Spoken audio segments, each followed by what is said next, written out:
Sejam bem-vindos, bem-vindas a mais um episódio do Adoro Gente que Desmaia, o seu podcast que fala dos nossos desmaios de consciência. E esse é um episódio que, no meu ponto de vista, vai falar do desmaio, ou melhor, do tema mais importante para um desmaio em suas diversas facetas, porque são várias. O meu nome é Débora Lucas. O meu é Luana Ferreira. Nós somos terapeuta transpessoal, o que significa que a gente sempre inclui nos nossos atendimentos, na nossa vida, os assuntos da alma e os assuntos do espírito. E se a gente falar de alma, a gente vai ter que falar de educação. E não só a educação de si, que é o que uma terapeuta faz em relação ao nosso próprio processo, que é o que nós ofertamos para os nossos clientes, mas hoje a gente vai falar da educação como um todo, e mais, a educação que cria o impossível, porque a gente só consegue criar uma vida diferente através de novas referências. Então tem autoconhecimento, educação de si, emocional, mas prática também, como é que a gente faz para levar referências de um novo mundo em todos os sentidos, para todos, de todas as idades. Você é maravilhosa. Muito obrigada. É muito... Tirou do bolso, né, educação. gente? Uau! É porque eu invisto muito em educação. Eu tô impressionada. Eu só conjuguei errado os terapeutas, mas vocês entenderam, né? Não foi a primeira vez. Eu sempre guardo os terapeutas transpessoais. É um trava-língua pra mim. É meu charme.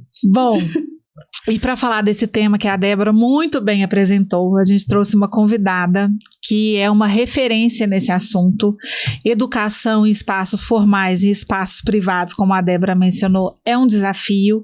E o que a gente vê no cenário, não só brasileiro, mas mundial, é uma talvez defasagem no formato de trabalhar o aprendizado. Né? A gente vê formatos engessados, antigos, que não contribuem para a conexão do aluno, do estudante, de nós mesmas com nós mesmas, né? Assim, existe um distanciamento do conhecimento profundo de si e dos conteúdos que são ensinados em ambientes formais e não formais de aprendizado. E essa moça, vou falar moça, né? Essa jovem é uma referência em trazer disrupção, existe essa palavra? Disrupção, trazer inovação, trazer o impossível e inspirar jovens a serem donos dos seus próprios futuros, suas próprias trajetórias. Estamos aqui com Guilhermina Abreu. Seja muito bem-vinda. Queria que você começasse se apresentando, por favor, fique à vontade. Obrigada. Primeiro, já tô apaixonada aí pelas introduções, vocês são muito boas. Ficamos felizes. Eu sou Guilhermina, sou mineira, estou empreendedora social, sou cofundadora de uma organização chamada Embaixadores da Educação, e sou apaixonada pelo tema de educação. Guilhermina, tá sendo, assim, né, tem mais pompa e circunstância aí nessa autodefinição, que ao longo da entrevista nós vamos puxar dela, né? Mas eu queria, assim, a gente, né, eu adoro gente que desmaia, a gente te chamou porque existe um desmaio nesse seu projeto, que ele é muito importante, assim, né, pra gente, ele é quase que visceral, assim, ele precisa acontecer, que é a gente trazer mais consciência para o processo de aprendizagem. Você é uma jovem, né, uma pessoa de idade, deve ser mais ou menos da sua faixa etária, mas que já fez muito, né, assim, você é muito dedicada, muito atenta e traz muitas inovações, como eu disse, para esse cenário. Queria entender qual que foi o seu desmaio para chegar dentro de um ambiente formal de escola, depois ela vai contar de fato o que ela faz, mas primeiro vamos entender como que ela chegou até aqui. O que aconteceu na sua vida para você falar assim, não, eu vou levar uma ideia, uma proposta, uma iniciativa diferente para trabalhar com jovens em sala de aula? O que aconteceu com você para você fazer isso? Eu acho que foram 3 mini desmaios para chegar nisso. Vamos lá. Não sei se existe essa expressão, mini desmaio. Tem aquele que a gente faz assim, opa, voltei. Opa. Inclusive, o primeiro, não sei se pode ser considerado um mini desmaio, mas eu acho que a minha história de pensar educação começa um pouco, eu sei até que essa pergunta tá mais pra frente, mas eu tenho que falar dela de cara, porque eu acho que o lugar de onde eu venho influencia muito o que acontece depois, que é da família que eu nasci, né? Eu sou coda, sou filha de pai e mãe 100% surdos. Eu primeiro aprendi a falar Libras, que é a língua brasileira de sinais, para depois aprender a falar português. Libras é a minha língua maternal. Então, meu primeiro desmaio é que, em vez de falar mamãe e papai, minhas 2 primeiras palavras foi tô com fome, quero água, em Libras, que era uma questão de sobrevivência. E eu nasci nesse cenário com pai e mãe surdos, meu pai muito ativista pelo direito dos surdos, então o cenário que eu cresci foi constituído por 2 coisas muito fortes. É que meu pai, ele sempre defendeu, não falando, mas muito pelo exemplo, que ser diferente é normal. Então, lá em casa, os rolés eram assim, né? Tinham muitos casais surdos do meu pai, tinha o Léo, amigo do meu pai, que era surdo e paraplégico, tinha a Chica, que é a melhor amiga do meu pai, tio Flávio até conhece, ela é cega e surda. Então, para conversar com ela, eu tinha que fazer Libras na mão dela. E aquilo foi moldando a minha cabeça para realmente não era nenhuma coisa que me chamava atenção, para entender pelo exemplo mesmo, não porque me falaram que a diferença ela é normal. E desde cedo acreditar muito no poder da educação, porque toda vez que eu contava na escola, meus pais são surdos, o povo falava, nossa, tadinha, que difícil deve ser. E como é que é? E na minha cabeça não tem, normal, são meus pais, trabalham, tem uma família, eu tenho 2 irmãos, tudo funciona do mesmo jeito, mas eu acho que eles conseguiram trabalhar, estudar, formar família, porque apesar de ser 100% surdos, a educação fez uma certa diferença na vida deles, então eu já acreditava muito, não por causa de um discurso, a educação é importante, mas porque eu via no dia a dia deles, e eu via a diferença de surdos ou outras pessoas que acessaram a educação e que não acessaram, como que isso trazia mais autonomia para eles. Porque tem uma coisa em relação às pessoas surdas, que a surdez ela não causa nenhum tipo de deficiência intelectual. Mas muitas pessoas acham que os surdos têm uma dificuldade de aprendizado e tudo mais, mas não é de aprendizado, eles enfrentam uma barreira linguística. Ser surdo no Brasil é a mesma coisa, pensa você só falar mandarim num país que todo mundo fala português. Ninguém fala com você, então ninguém vai entender que você é inteligente, que você é capaz, que você é autônomo. Então, essa barreira linguística, ela é muito grande. E eu via que a educação, seja para os surdos ou para outras pessoas com deficiência, o que ela mudava é o nível de autonomia que essas pessoas alcançavam. Então, meus pais, eles conseguiram estudar, trabalhar, constituir família, e eu via outros surdos que talvez fossem tão inteligentes e capazes como meus pais, mas que talvez os pais tiveram medo de pôr na escola, porque quando você tem uma criança PCD, você tem muito medo da criança ser abusada, sofrer e tudo mais, e aí protegendo, você não deixa que a criança tenha asas. E aí, no futuro, ela não consegue se desenvolver. Tanto que muita gente acha que tem surdo que tem deficiência intelectual e não é. Ele teve um déficit de desenvolvimento social. Então, eu via essa questão, cara, era claro na minha... em toda a minha criação, quanto que realmente era poderoso, porque eu tinha exemplos muito fortes dentro de casa. Por outro lado, teve uma outra coisa também, que eu acho que eu fui configurada desde pequenininha, é que quando você é filha de pai e mãe surdos, você não é só filha. Você nasceu, você aprende a falar, você se torna intérprete. E na época que eu nasci, não faz tanto tempo assim, mas não tinha smartphone, era fax, telefone, não tinha Uber, não tinha nada. Então, desde que eu aprendo a falar, sou eu que tenho que ajudar os meus pais a resolverem os problemas, chamar um táxi, resolver um problema no telefone. E quando você é intérprete, e quando você é filho de pai e mãe, você é intérprete antes de ser filha, você não consegue interpretar e traduzir um problema se você não entender o que é ele. Então, eu não me lembro de uma infância onde eu não sabia o que era morte, o que era luto, o que era dinheiro, Uau. o que era sexo, porque eu tinha que entender o que eram as coisas, porque na hora meus pais passavam muito perrengue financeiro, que o cara da padaria ligava lá em casa pra barracar que minha mãe tava devendo há 2 meses, porque ela pegou fiado pra gente comer, eu tinha que entender o que era dívida, porque que ela tinha que pagar ele, mas eu tinha que entender que minha mãe só ia receber dia 5, isso eu tinha 4 anos, e eu tinha que entender porque que ele tava bravo, pra traduzir pra minha mãe entender porque ela não tinha dinheiro mesmo pra traduzir pro cara e negociar. Isso com 3, 4 anos de idade. Tem uma história que eu conto muito, que eu acho que é a mais remota que eu me lembro. Eu tinha um primo muito querido na família, Vinícius. Ele tinha 20 anos de idade, e aí ele morreu eu tinha 4 anos na época, ele morreu de acidente de carro na curva do Ponteio. Foi um acidente que na época até repercutiu em Belo Horizonte, foi muito sério e tal. E aí meu tio liga lá em casa 4 horas da manhã e fala: Guilhermina, o seu primo Vinícius morreu, ele era muito querido pela minha mãe, acorda ela, primeiro acalma ela, depois que ela estiver calma, você explica pra ela que ele morreu. Então eu tinha que entender a gravidade daquilo. Aí fui eu lá, 4 anos de idade, na cama da minha mãe, cutuquei ela. Aí minha mãe sentou, aí ela já acordou assim: minha filha não ia me acordar 4 da manhã à toa. Aí ela: que foi? Aí eu: mãe, calma. Aí depois que ela acalmou, eu falei: o Vinícius, seu sobrinho, morreu. E aí minha mãe começou a chorar. Eu só fui lembrar desse episódio mais recentemente, há uns 3, 4 anos atrás, já era adulta.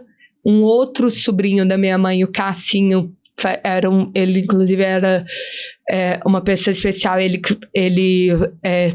teve uma morte que a gente não esperava, engasgado e tal, e ele era muito querido por toda a família, faleceu também de madrugada. Na hora que eu cutuquei a minha mãe na cama, minha mãe começou a chorar. Ela falou: quem foi dessa vez? Eu falei: o Cassinho. Teve 20 anos de um caso pro outro. Aí ela virou, eu falei: mãe, como você sabe? Ela falou: porque eu nunca esqueci o dia que você me... E eu lembrava desse dia, mas eu não sabia que ela lembrava que fui eu e tal. Então, assim, a segunda configuração de uma criança de pai e mãe surdo, que às vezes as pessoas não param para entender, é essa coisa de você ter que entender, interpretar o mundo cedo. Então eu lembro que eu e meus irmãos, eu tenho 2 irmãos também ouvintes, a gente tem idade próxima. A gente achava as crianças da escola meio bobas, tipo, eles claro são que meio elas bobos, eram. né? Eles não sabem o que é dinheiro, o que são as coisas e tal. Então, assim, um desafio disso é que a gente teve não sei como que é a palavra, preconização muito cedo. Uhum. Eu não lembro de acreditar em Papai Noel e tudo mais. Por outro lado, nós somos resolvedores de problema desde pequenininhos. É uma capacidade que a gente desenvolveu dentro de casa, não foi só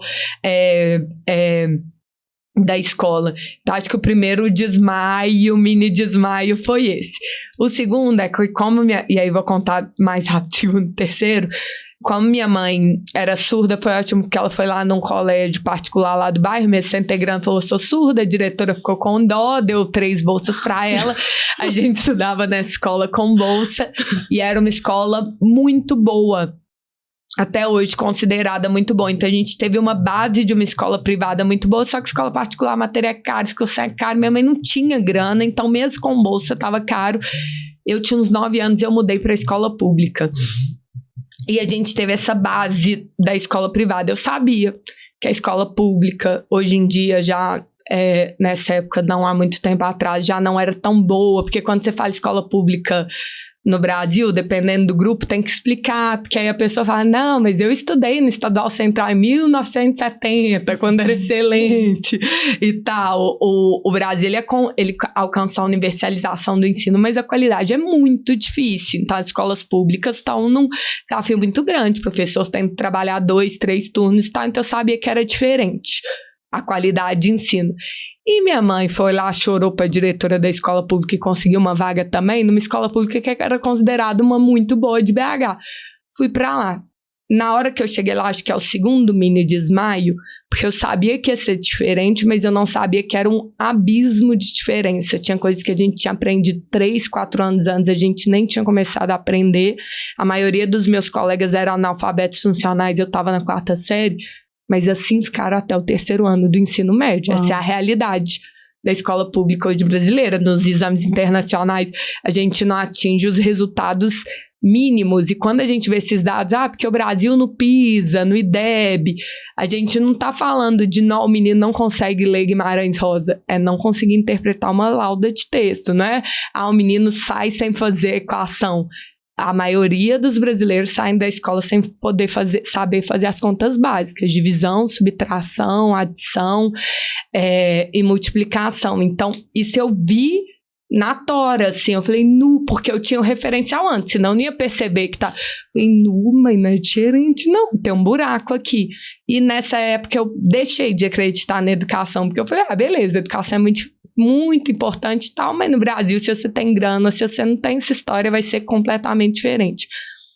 E fiquei desanimada, mas fiquei desanimada não era só por causa da falta de acesso à estrutura da escola pública, mas eu passei a enfrentar, a partir ali dos 11 anos, uma profunda dificuldade com a educação formal. Eu já tinha, na época, imagino hoje em dia com as telas, muita dificuldade de ficar 4 horas sentada, prestando atenção na aula, então dormia muito.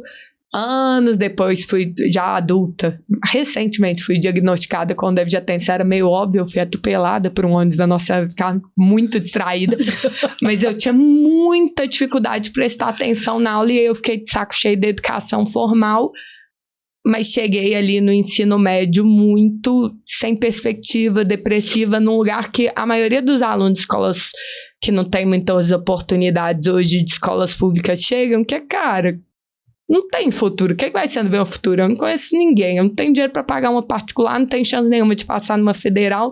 Sei lá como que entra no mercado de trabalho. Eu cheguei nesse estado. E aí tem o 3º e último mini desmaio, que é quando, no 3º ano do ensino médio, eu vejo a propaganda de um projeto social que era uma escola de empreendedorismo no Plug Minas, onde era a antiga FEBEM de BH. E eu nem sabia o que significava empreendedorismo, mas era um projeto no contraturno escolar que dava almoço e lanche. E eu tava passando fome em casa.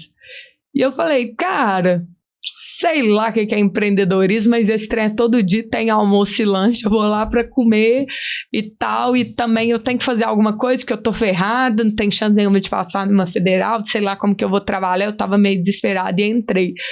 E foi uma educação autônoma, assim, diferente, que transformou completamente, assim, quem eu era de um ano pro outro mudou pra água do vinho, e eu pude voltar a acreditar na educação, porque eu vi a diferença que um projeto pode fazer na vida de alguém que não tem acesso, não tem oportunidade. Incrível, eu tô com a minha pira da transpessoalidade. Nós acreditamos que, em essência, e aí quando a gente toca, né, os planos do espírito, e a gente pode viajar, entre aspas, porque não é viagem nenhuma pra mim, em todos os porquês da nossa existência, o que nós estamos fazendo aqui. E os praquês, né? E os praquês. E pelo nível de experienciação da nossa própria alma, assim. E quando eu vejo, inclusive, o nível de cognição que você tem, isso é um papo para talvez um outro episódio, de como a alma foi construindo, inclusive, até o jeito que você conta os seus desmaios vai fechando um mosaico de toda a sua história de carreira e a história da sua alma. E isso falando vibratoriamente, assim, o poder e o peso de alma que você tem pra chegar na frente de um menino que tem chance nenhuma de dar certo e falar assim, você tem. E eu vou te contar isso através do meu campo, porque eu tenho esse código e eu vou te passar se você quiser. Porque ele necessariamente vai ter que sustentar o peso dessa transformação e você sabe o quanto não é fácil. E o que eu achei mais brilhante disso tudo é que talvez seja o maior desafio. O quanto você fala de adversidades, que foi o tio Flávio que me ensinou, que não é nem dificuldade, é de adversidade, que é mais difícil ainda, com um nível de dignidade na coluna, pra entregar pra essas pessoas aqui. Deixa eu te falar, não abaixa a cabeça não. Porque a gente tá aqui pra mudar não só a sua vida, mas é assim que a gente vai mudar esse indicador do Brasil. Eu tô, assim, impactada. Não é nenhuma pergunta. Dito isso, nós vamos tirar um mini desmaio, porque eu não entendi até agora porque ela fala, tenho 3 mini desmaios. Não, são desmaios tremendos. Desse você fica 10 minutos apagado e volta, não sabe nem como que voltou. É muito profundo, assim. Então eu queria que você, né, dito isso que a Débora comentou, eu queria que você compartilhasse o que você fez com isso tudo que a vida te trouxe, porque o seu trabalho é maravilhoso. Explica pra gente, né? Eu conheço, assim, mas acho que vale muito você detalhar, assim, o que você tá fazendo, o que você tá mudando muito esse cenário. Então, eu participei desse projeto social, eu estava no 3º ano de ensino médio, existe ainda, que é o NED, que é o Núcleo de Empreendedorismo Juvenil, que é um projeto social do Sebrae, uma escola de empreendedorismo no contraturno, e lá o público e eu acho a história do NED muito legal, porque vocês já ouviram falar da escola do Sebrae que tem particular na Barão de ensino médio? Sim. Essa escola foi um austríaco que estava no Sebrae, daqueles rolês aleatórios, né, feito borboleta, ele estava no Sebrae mais de 30 anos atrás, e aí tinha essa metodologia austríaca de educação empreendedora, que você põe os meninos para se virar através de projetos, e aí eles vão descobrindo suas capacidades através de projetos, e eles fundaram essa escola particular aqui em Belo Horizonte, mas uma escola onde os filhos dos empresários estudavam, tem uma mensalidade relevante e tudo mais, e muito legal, porque fazia as matérias de ensino médio, segundo com as matérias lá de negócios, que na verdade está muito mais ligada a projetos, né? Tem uma diferença de educação empreendedora para empresarial. Empresarial é só para abrir negócio, empreendedora é para você desenvolver habilidade, competência. Muito legal, ia fazer, eu acho que 20 anos de escola, e eles falaram, nossa metodologia é um sucesso, porque os meninos saem daqui no 3º ano e fundam negócios de sucesso. E aí o doutor Afonso, que é o superintendente Sebrae até hoje, inclusive em Minas, ele falou, cara, legal, mas a gente tá pegando filho de empresário, né, que é quem tem dinheiro para estudar aqui, ensinando empreendedorismo.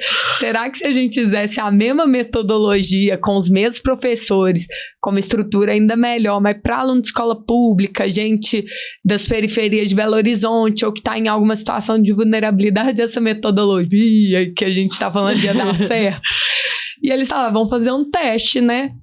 Fundaram essa escola que já existia para os ricos há 20 anos, onde era esse projeto Plug Minas, que é onde era a antiga FEBEM, e aí o governo na época quis fazer, cara, se esse lugar foi um lugar de tortura, lá tinha solitária, Uau. Era um carandiru juvenil, como que agora a gente tá com esse espaço? Porque pela lei, né, criaram casas menores e tal, o que a gente faz com esse lugar, com essa energia pesada? Então vamos tentar fazer o oposto. Se era um lugar que por tantos anos torturou os jovens, e se a gente transformasse num lugar que desse asas aos jovens? E aí cada pavilhão, que era um carandiru juvenil, virou uma área de formação diferente. Então lá tinha o Valores de Minas, que eu não sei se vocês já ouviram falar, tinha o Icabum, que ensinava artes, e tinha o Núcleo de Empreendedorismo Juvenil. E aí eles foram fazer o teste da metodologia de rico para pobre, né? E foram fazer uma turma. Eu fui da 1ª ou 2ª turma, fomos cobaias, né? Junto comigo lá estudou Cadu dos Anjos, várias pessoas, que na época a gente tinha 18 anos, 17, 16, estava na escola pública. Começamos a estudar lá no contraturno escolar e tal, e todo mundo que estudava lá então veio dessa realidade de estudar a vida inteira em escola pública. Foi super transformador. A gente se forma, eu que não acreditava muito em mim, passei a acreditar, passei a ter luz, né? Diz que a educação não é sobre ser pôr luz no aluno, né? Esse conceito, mas é despertar aquela que já tem dentro da gente. Então, naquele espaço realmente me despertou. E aí eu consegui uma bolsa de 100% para estudar no IBMEC, que eu nem sabia, porque o IBMEC é a faculdade de rico, né, que existia, mas lá eu descobri que existia. Consegui pelo ProUni, que eu nem sabia que existia, mas lá eu descobri que existia. Então, assim, tem uma coisa sobre oportunidades que hoje eu explico muito pra galera, mas tem esse programa de bolsas, tem o ProUni. Não adianta só as oportunidades. Pra gente que tá numa situação, às vezes, de falta, a gente precisa saber que existem as oportunidades. Então, uma porta, para mim, abriram várias outras. E aí eu ingressei na faculdade, tive que ingressar no segundo semestre, porque no primeiro eu tinha sido atropelada pelo ônibus. E aí, da Nossa Senhora do Carmo, ônibus do Barreiro, não esqueça. Aí eu ingressei na faculdade, e aí um dia eu tava passeando no Pátio Savassi, encontrei o Guilherme, por coincidência eu sou Guilherme, ele chama Guilherme. Ele também tinha estudado a vida toda em escola pública e participou desse projeto social junto comigo, colega. E aí a gente olhou um pro outro, eu falei, Guigo, e aí, como que tá a sua vida? Ele falou, cara, consegui uma bolsa de 100% ProUni na Fundação Getúlio Vargas, eu consegui um estágio numa startup, eu vou ser o 8º funcionário, não sei se vai dar certo, mas vamos ver, né? Chama Simpla, virou a maior tiqueteira da América Latina. Mas precisamos lá no Simpla. Só que assim, inclusive hoje a nossa sede é na Simpla, mas ele não ia tentar uma vaga na startup, porque a gente nem sabia o que era startup antes desse projeto social, entende? Uma porta abriu várias e tal. E eu segui, eu falei, cara, eu tô muito feliz, consegui uma bolsa de 100% de MEC, também tô voando, não sei o que e tal. Aí a gente olhou um pro outro, e aí deu um silêncio que a gente falou assim... mas e aí? Porque a gente tinha no ano anterior acabado de viver o ano mais transformador das nossas vidas, que a gente passou a acreditar que a gente era potência e não falta e não sei o quê, e o mundo que parecia pequenininho parecia grande. Só que o NEG nessa época, hoje ele tá gigante, mas era para 200 alunos ano. Naquela época que a gente estava no 3º ano de ensino médio, tinha tido a maior e mais longa greve de professores da história do estado de Minas Gerais. E aí a gente descobriu na época que tinha como formar pelo Enem, a gente formou pelo Enem, mas muitos colegas nossos que não tiveram essa oportunidade de estudar nesse projeto social, que era só para 200 pessoas, ainda estavam repondo as aulas do ano anterior. E estavam no mesmo lugar que a gente estava antes. E não estavam no mesmo lugar que a gente estava antes porque... não eram tão bons quanto a gente, mas é porque uma porta se abriu pra gente que não abriu pra eles. E a gente começou a conversar isso, a gente falou, cara, foi tão transformador, né, tudo que a gente viveu, mas a maioria da nossa galera, dos nossos colegas, não teve a mesma oportunidade. E a gente olhou um pro outro e a gente falou, e aí, como é que é agora, né? A gente voa, vai alcançar o mundo, e aí quando a gente estiver lá, sabe-se lá o que é considerado lá, a gente olha pra trás, mas como é que é isso? Eles são a gente, né? Tipo, um ano atrás e tal. E aí a gente não sabia o que ia fazer, a gente falou, cara, vamos chamar outros colegas nossos que também eram super engajados lá nesse projeto social, e vamos ver se a gente consegue criar algo, mesmo que pequenininho, para levar essa oportunidade que a gente teve para outros alunos de escolas públicas. E aí a gente fez um pacto, a gente ainda não sabia o que ia fazer, mas a gente passou a ser... Todo mundo tinha que trabalhar durante a semana e manter a bolsa do ProUni, ninguém tinha pai e mãe com dinheiro para se bancar, então a gente tinha que fazer esse corre, então a gente combinou que todo domingo, que é o único dia que a gente tinha, a gente se encontraria numa praça, no espaço público de BH, para discutir o que a gente poderia fazer para mudar essa realidade. Na época, era cool falar que a gente estava ocupando os espaços públicos. Mentira, porque a gente já era pobre, não tinha lugar para reunir, mas a gente, todo final de semana, se reunia numa praça e falava, cara, por que... Primeiro a gente tentou entender por que aquele projeto foi tão transformador nas nossas vidas.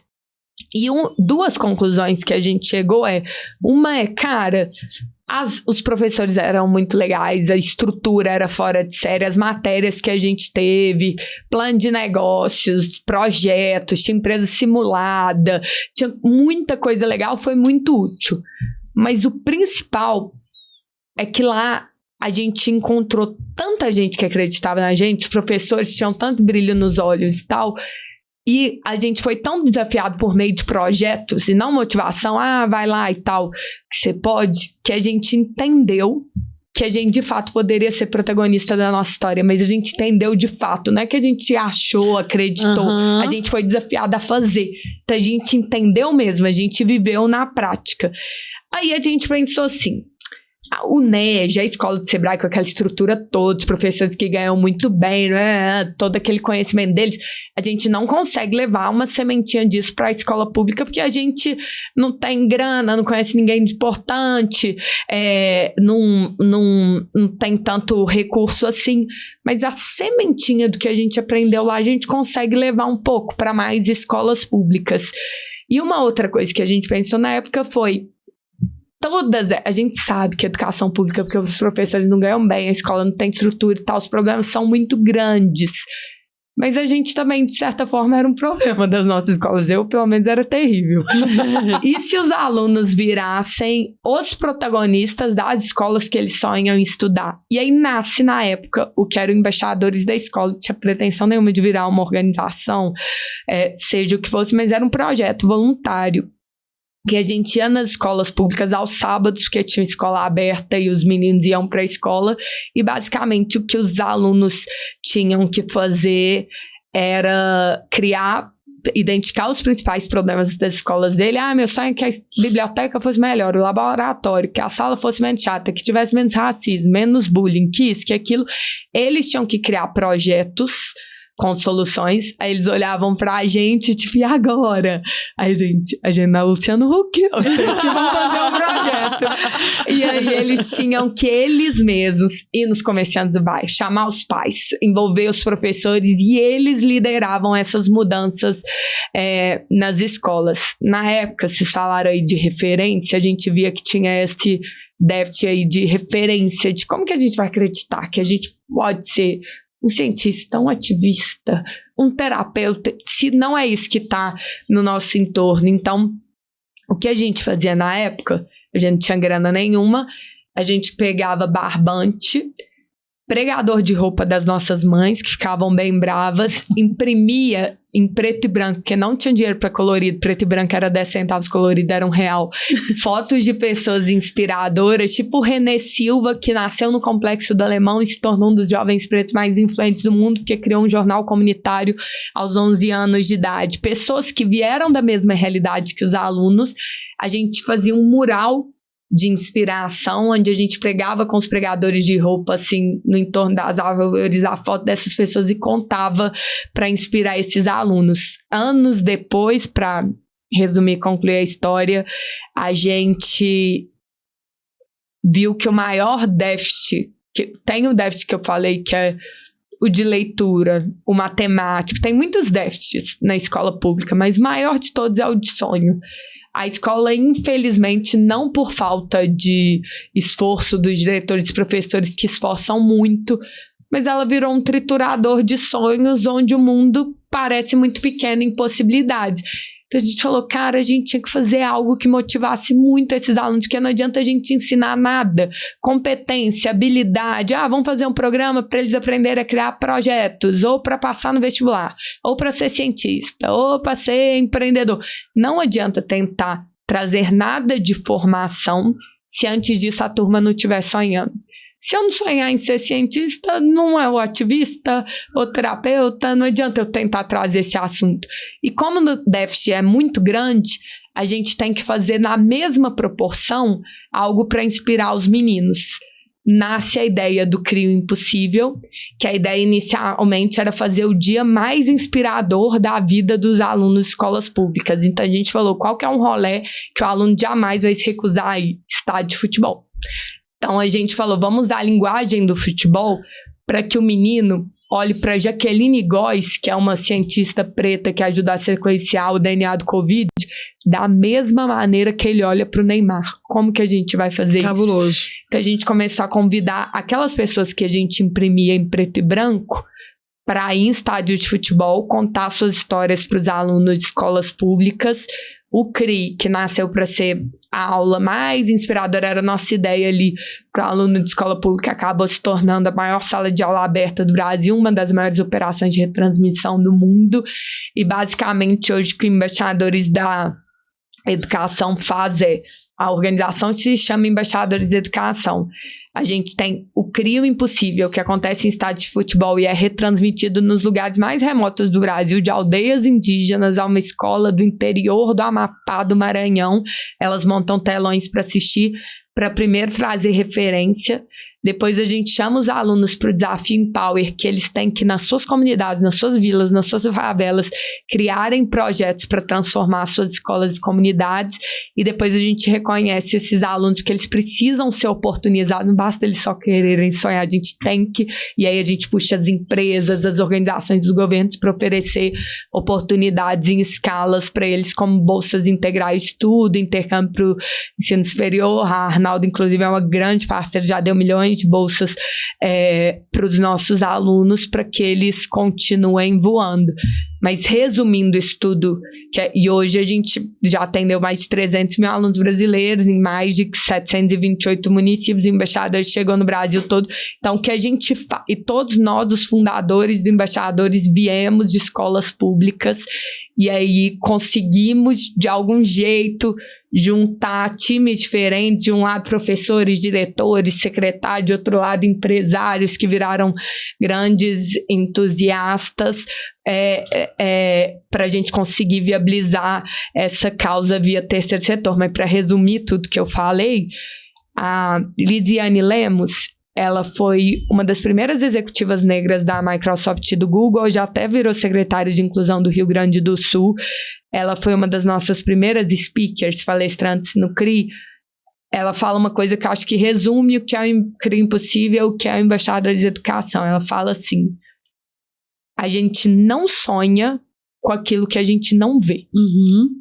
Se uma menina não vê, eu aqui, que ela estava contando que a Lisiane, uma negra no Google, ela não vai sonhar que ela pode ir no Google. Se eu não ver que existe uma cientista, que existe uma ativista, que existe um empreendedor, que existe um podcaster, eu não vou sonhar com aquilo. As nossas referências são aquilo que é trabalhado na nossa cabeça. Por isso que tanta gente sonha em ser jogador de futebol. Não que seja um sonho errado, não existe sonho certo, sonho errado, mas é aquilo que é nos mostrado o tempo inteiro. Então a gente precisa mostrar referências novas, positivas, para que a turma possa acreditar. E hoje esse é o trabalho que a gente faz no Embaixadores da Educação. Apenas. Fala muito, né? Filha de surdo fala muito. Não, assim... Vejam o peso de alma de Guilhermina Abreu, tá bom? Olha o nível. E quando a gente fala peso de alma, é o quanto a gente consegue ter na nossa história o número de vidas que nós impactamos com a nossa existência. Eu estudei muito Paulo Freire. Muito. Eu sou, assim, fã, estudei sem ser da minha base de formação formal, não estive na faculdade estudando ele, mas sou muito fã, assim. Ele tem um termo que chama inédito viável. Assim, eu acho que assim, nós estamos gravando, para quem está vendo agora, já é a nossa segunda entrevista. Eu estou ficando muito emocionada e nem estou de TPM. A sua história, assim, ela é a materialização do que a gente lê nos livros do Paulo Freire, sabe? Assim, quando ele fala do inédito viável, é trazer uma inovação que a gente nem imagina ser possível, né? E aí, você foi falando e eu fiquei pensando, você pequenininha, vivendo uma... Não vou falar que é uma diversidade, porque você mesmo falou que era o que era, né? Você vivenciou uma trajetória que era sua e que a comparação com o externo, que é o normal, que é o padrão, era o diferente para você, porque você vivia... Então, assim, eu entendo que a Guilhermina lá de 4, 5, 6 anos, por vivenciar esse seu primeiro desmaio que você falou, imaginou o impossível. Quando chega lá fora, fala: isso aqui pra mim é nada. Olha, isso aqui pra mim vai nas costas. Mas aí eu fico pensando assim, a ruptura de padrões, ela vem de um lugar muito íntimo, assim, né? Você falou muito que o que você estimula nessa juventude, né, no seu trabalho, é o desejo, é o sonho. E que a gente consegue ir atrás deles quando a gente rompe com uma coisa. Quando a gente rompe é quando estimula uma coisa muito íntima nossa. Eu quero saber de você, assim, onde que está esse lugar, assim, essa realização do seu projeto? É onde vive o seu desejo? O seu sonho está nisso, assim, de...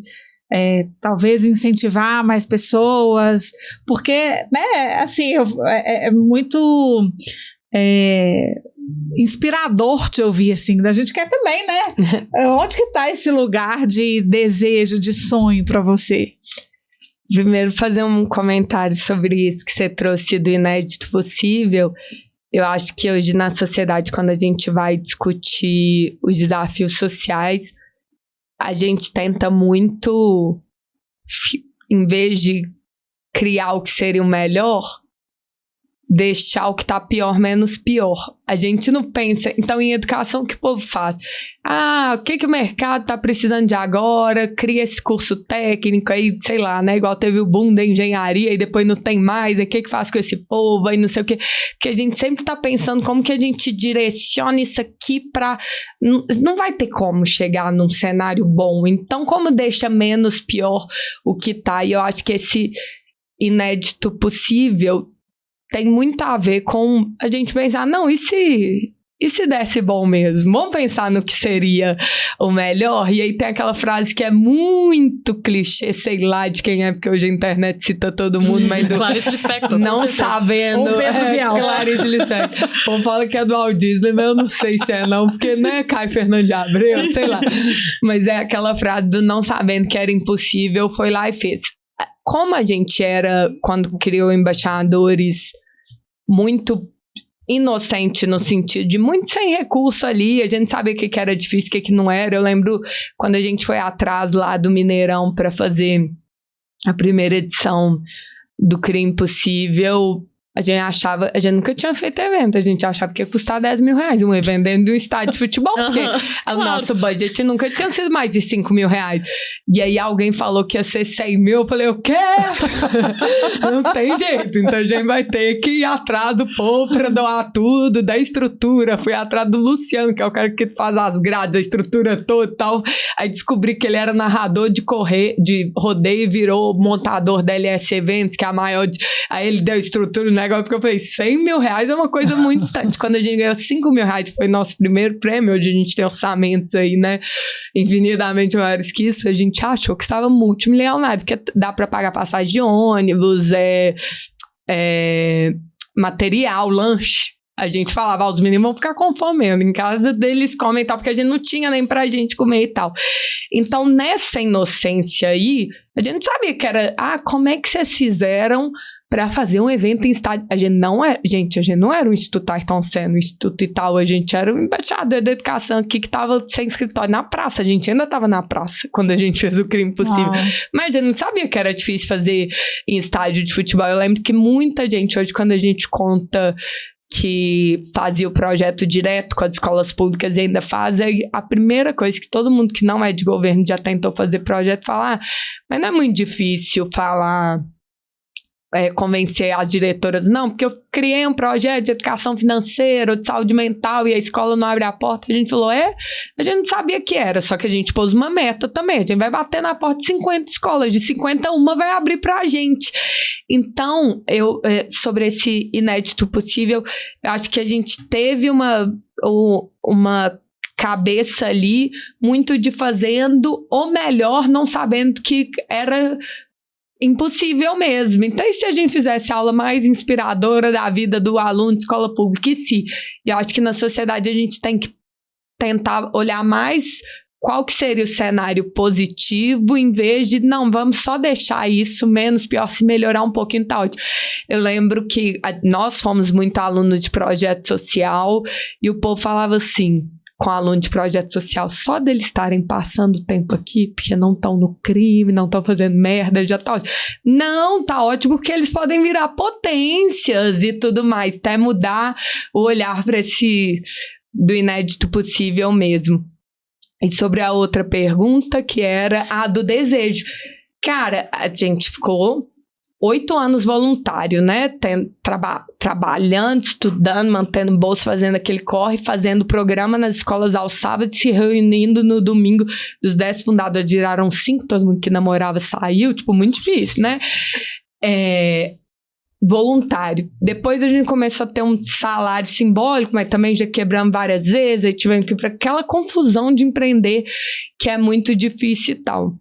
Mas hoje eu trabalho em tempo integral, ganhando, essas coisas, não é, né? Porque terceiro setor, mas ganho bem de palestra, pelo menos, por fora.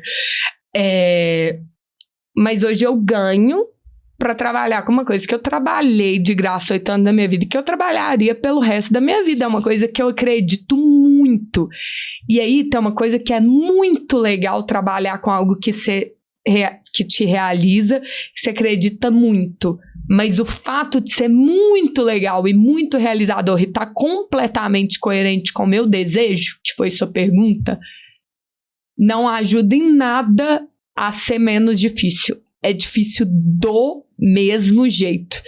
É o que eu tava conversando com a Babi aqui fora, que foi entrevistada, vai sair em outro episódio aí, mas é muito perrengue, até hoje é perrengue, e aí a gente é uma ONG que deu certo, porque hoje é gigante, tem projetos gigantes a nível nacional, mas passa perrengue todos os dias e à medida que você cresce, os perrengues são maiores, porque se antes era conseguir o lanche para a escola ou a passagem para a gente ir para a praça, depois virou estádio de futebol, depois virou... os problemas eles vão crescendo na mesma dimensão da organização. E é muito, muito, muito difícil. Por que eu falo isso? Porque como a gente trabalha em setor social, hoje as pessoas estão passando dificuldade no seu trabalho, sejam o que for, e aí eu vejo que às vezes elas me procuram porque elas acham que trabalhar no social com propósito vai aliviar um pouco a dificuldade do que é trabalhar com o que se faz. Cara, pelo menos no nosso caso ali, empreendendo, e o que a gente já passou de dificuldade com caixa e crescimento, e ainda passa todos os dias, 5 dias com vontade de desistir, mas você fala, vale a pena e tal. Não é porque tem propósito, não é porque tem social e tal, que é menos difícil. Assim, é enlouquecedor e desafiador todos os dias, mas a reflexão que eu faço sobre isso já que muita coisa é muito difícil e vai ser por motivos diferentes, quem estudou comigo no IBMEC foi, sei lá, trainee de empresa e tudo mais, muito mais rápido, estava ganhando e alcançando coisas, mas por outro lado, eu estava realizada, acreditando, mas passando dificuldades e tal, todos têm os prós e contras, tudo vai ser difícil. Então, já que vai ser difícil, pelo menos esteja alinhado com o seu desejo. No meu caso, está muito alinhado com o que eu acredito de mundo, com quem eu quero ser, com o que eu vejo de propósito, com tudo, está muito alinhado. Mas de maneira nenhuma, o fato de estar alinhado contribui para ser menos estressante, menos difícil, a gente querer desistir 5 vezes por dia. Isso é importante as pessoas saberem. Que eu vejo isso, muita gente me procura achando que se a pessoa largar tudo, for para uma ONG, a felicidade vai estar lá, né? E tal, já é só desmaiar. Não, o desafio tá em tudo, né? Em viver. Interessante, e eu fico imaginando, porque além de todos os desafios do empreendedorismo e da empresa, né, assim, da ONG em si, o trabalho, ele precisa criar um solo, na verdade precisa fertilizar um solo que está mais do que seco, que é a consciência dos jovens que vocês estão fecundando, né? E isso, no meu ponto de vista, seria um desafio mais ainda, que a gente está ralando, e agora a gente joga a semente e vamos ver se germina, porque já vai bater na história de outra pessoa. Eu acredito que, assim, o processo, e aí qual a expressão que você nos ensinou hoje também? Coda, você disse, né? Coda é uma expressão em inglês que significa Children of Deaf Adults. É para especificar essa parcela da população que é filha de pai e mãe surdos. Eu aprendi hoje também. O filme chama Coda, já viram? Aquele filme que a menina canta, aí os pais são surdos, e a mãe fala, se eu fosse cega, você ia querer ser pintora. Vocês não viram assim? Não, já fiz a referência. Já fica a referência. Problema sistêmico. Eu acredito que isso tenha desenvolvido também, dentro de todas essas habilidades, né, que você foi nos contando, uma capacidade de você ficar pra dentro. Então, você se nutrir, você teve que desenvolver uma autonutrição muito grande. E a minha pergunta é, como que fica esse desafio na hora de você ter que lidar, além dos desafios práticos, da semente que vocês já estão lançando, ter que eu acredito que sejam vários mini desmaios, que são grandes desmaios dentro do estádio de futebol, porque não é um processo que a pessoa vai virar, o jovem vai virar uma chave. Ele precisa virar várias chavinhas para um dia uma grande chave virar e ele passar a falar assim, não, verdade, eu posso mesmo. Como é que é esse processo de ver essa autonutrição chegando para essa pessoa pessoa, porque, ao contrário, normalmente foi alguém que foi estimulado a ficar só pra fora. Não existe o dentro. Como é que é esse crescer, talvez até durante o dia, que é o dia, porque tem que ser um dia super fecundador, né? Mas isso ao longo, porque acredito que eles vão ficando, enfim, como é que é isso pra você, pessoalmente, e o que você vê? Então, acho que são duas coisas. Primeiro que educação, antes de tudo, é processo e demanda paciência. Isso parece meio óbvio, mas a gente está numa sociedade que não sabe mais o que é o processo. O que a gente faz? O retiro de 2 dias que a gente acha que vai sair de lá evoluído e iluminado. E a gente não sabe lidar com paciência. Um menino que ele é inspirado e depois ele é desenvolvido, ele não vai dar resultado, essa nem é a palavra, porque são pessoas, em 1 ano. Então, uma ONG diferente, por exemplo, se a gente começa a ensinar para uma turma ali que não teve acesso, que não dançava balé, no final do ano, você vai chamar os apoiadores e eles vão estar dançando ou tocando piano. Educação no sentido de desenvolver autonomia ali,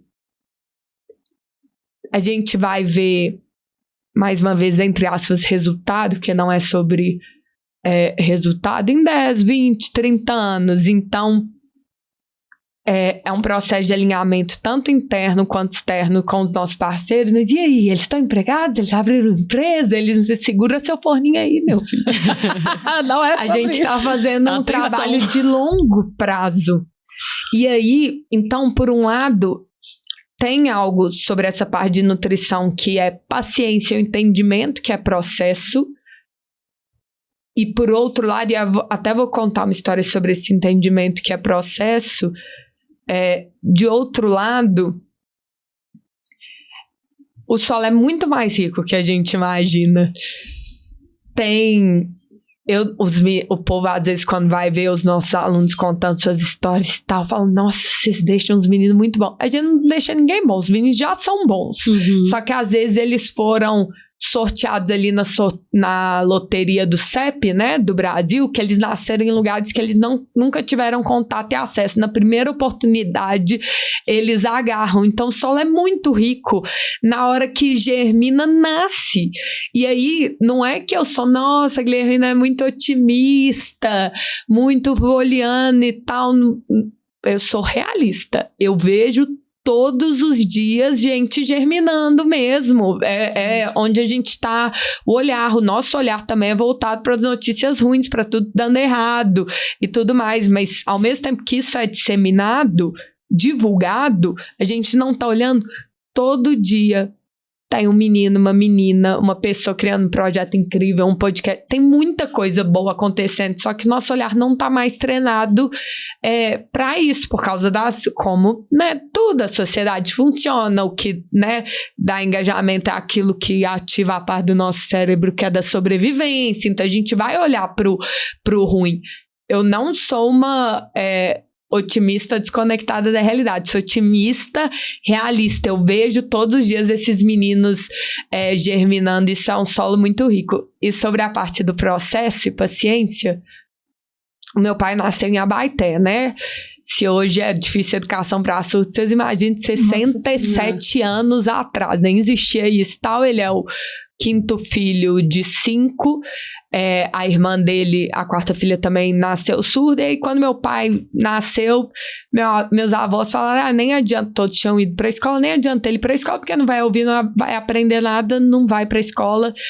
E aí ele foi pra roça com meu avô todos os dias e tal, tava fadado a passar o resto da vida na roça. Ele nunca tinha pisado na escola até os 10 anos de idade. Um primo do meu avô um dia foi visitar meu avô na roça, começou a interagir com meu pai e falou, Edgardo é meu avô, esse menino é muito inteligente, ele tem que ir pra escola. Meu avô, você tá doido? O professor vai falar, ele não vai ouvir, não vai aprender, não adianta nada. Não tinha isso, né, de intérprete, livros e tal.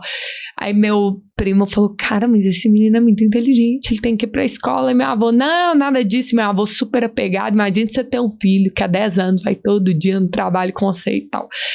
Aí esse meu primo ficou encucado, pesquisou, descobriu que tinha uma escola no Brasil para meninos surdos, no Rio de Janeiro, chamado INES, Instituto Nacional de Educação de Surdos. Consegui uma vaga lá pro meu pai, voltou. Falou pro meu avô assim, consegui uma vaga pro Antônio numa escola super difícil de menino surdo e tal, ele vai pra lá, meu avô falando, não, ele não vai aprender esse trem, meu avô já tava apegado e tal, aí barrar a confusão, o primo dele falou, tem que ir, não vai, gritaria, brigou com meus avós, convenceu, meu pai pisou na escola pela primeira vez aos 11 anos de idade. Quem estuda educação sabe que o 0 aos 6, a primeira infância, é a idade fatal, né? Ele pisa na escola. A escola dele até os 10 foi a roça, mas que também tem muito estímulo, né? Da natureza. Ele pisa, resultado, descobriram que ele aprendia tão rápido que ele começou a fazer 2 anos em 1 e tal, foi avançando. Aos 17 anos ele descobriu que tinha uma universidade para surdos, que os diretores eram surdos, em Washington DC, chamado Gallaudet. Ele foi convidado para fazer um curso de liderança lá. Foi, minha avó queria que ele levasse um frango assado de abaité lá no voo, aquela confusão, não sei o quê. Ele desceu do avião em Washington DC. Na hora que ele desceu, o guarda do aeroporto sabia falar Libras não, porque cada país é uma língua de sinais. ESL, língua americana de sinais. Aí ele já achou estranho, porque no Brasil ninguém fala nada, né? É o negócio de você falar mandarim, todo mundo português. Aí ele entrou no táxi, o cara também sabia falar ESL. Ele falou, gente, o povo aqui comunica. Imagina uma pessoa aos 8 anos de idade ter pela primeira vez a sensação que o mundo responde. Uau. Aí ele entrou na universidade, todo mundo surdo, o diretor era surdo. Aí ele ligou a TV, aí tinha closed caption, legenda, isso não existia no Brasil. Ele falou, que isso? Fez o curso lá, voltou pro Brasil, chamou um surdo e falou assim, gente, tem legenda lá, tem uma universidade de surdos, a língua é sistematizada, eles se juntam, criam a Federação Nacional de Surdos, sistematizam a Libras, que é a língua brasileira de sinais, vão no Congresso e conseguem oficializar a Libras em 2002, ela vira uma língua oficial, vocês passam a ver nos últimos anos intérprete em tudo, milhares de direitos surdos no Brasil são conquistados por causa dessa FENES que meu pai fundou e lidera até hoje, preside por 30 anos, ele viajou mais de 15 países representando surdos e tal. O que eu tô contando essa história? O Simão, que era o primo do meu avô, ele não lutou para todas as crianças surdas irem para a escola. Ele lutou para uma criança surda ir para a escola. O Simão morreu sem ver o que aconteceu na vida do meu pai. Ele não transformou a vida do meu pai. Ele transformou o cenário da língua brasileira de sinais num país com 200 milhões de habitantes e milhões de pessoas surdas. Educação é processo. E quando eu vejo a história do meu pai, eu sei que não sou eu que vou ver o resultado que o Embaixadores da Educação está fazendo. Então isso me dá calma e não me dá ansiedade de esse solo aí vai germinar rápido, cadê nossos meninos dançando balé, lutando capoeira e tal. Não, a gente está falando de transformação interna, isso vai demorar muitos anos. Maravilhoso. De novo. A semente está plantada, assim, né? E a gente lidar com, né? Você lidar com questões que são muito estruturais, né? Educação, você começou falando isso, são muitos desafios e são desafios diversos num país tão extenso quanto o Brasil, né? É difícil você criar uma metodologia que consegue abraçar questões tão profundas, né?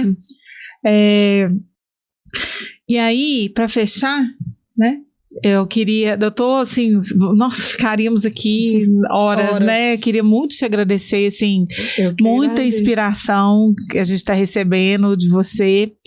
E queria finalizar te perguntando assim, você falou, eu até anotei aqui, que a busca do seu projeto é acender a luz, que cada um perceba a luz que tem. E que esse processo gere autonomia, né? E que essa autonomia traga confiança para que os jovens, os adultos entendam que é possível, né? Que é possível. A gente sempre pergunta isso porque existe uma parte prática disso, né? Como que eu vou cultivando isso ao longo da vida? Para você, assim, o que fez a diferença, né, de, assim, ir praticando e se conhecendo e falar, não, é por esse caminho, você falou do desejo. Tem alguma outra coisa que te incentiva a buscar essa luz está em mim, como que eu vou materializar isso? Eu acho que tem uma coisa que é até prática, que eu aprendi, a Poli, que também fundou o Embaixadores, aprendeu, o Guigo, e é o que hoje a gente usa metodologias para ensinar os nossos alunos, é que a realização, ela é uma escadinha. Você não começa criando um evento num estádio de futebol, você começa imprimindo em preto e branco e roubando o pregador de roupa da sua mãe. Mas antes disso, você começa inscrevendo num projeto só para parar de passar fome, para comer e lanchar. O que a gente aprendeu e que hoje a gente tenta fazer em escala ali com os nossos alunos é que esse processo de transformação é uma escadinha. Você faz um pouquinho, a partir do momento que você faz, você cria confiança para fazer um pouquinho mais, um pouquinho mais, um pouquinho mais. Isso você consegue transformar em processo. Você cria um podcast, aí você tem coragem de fazer um evento tipo um TED Talk, e aí depois você tem... É isso, você vai aos pouquinhos. Tem um problema hoje nessa geração aí, Forbes Under 30, que inclusive eu sou uma, que é uma falsa impressão de que as pessoas fora da curva fazem rápido. Não fazem. Eu comecei a trabalhar com projeto social com 15 anos, quando eu fui para o Under 30 lá, tinha 15 anos já que eu estava trabalhando, sendo que, na verdade, eu estou trabalhando desde os 4, quando eu aprendi a falar, para interpretar para os meus pais. Então, o processo, ele nunca é rápido, mas ele é gradual. Você faz um pouquinho, é uma escada. E aí, eu acho que tem uma frase do Luther King que resume tudo isso, que eu sempre falo, que eu acho muito inspiradora, que ele fala assim... A gente tá... Não tem como, nesse mundo de hoje a gente tá muito ansioso, porque será que é isso mesmo? Será que é o podcast e tal? E como é que vai ser daqui 1 ano, 5 anos? Mas esse trem já é monetizável, não é? A gente fica sempre querendo ver os 5 passos na frente. E aí o Luther King fala assim, você não tem que ver a escada inteira.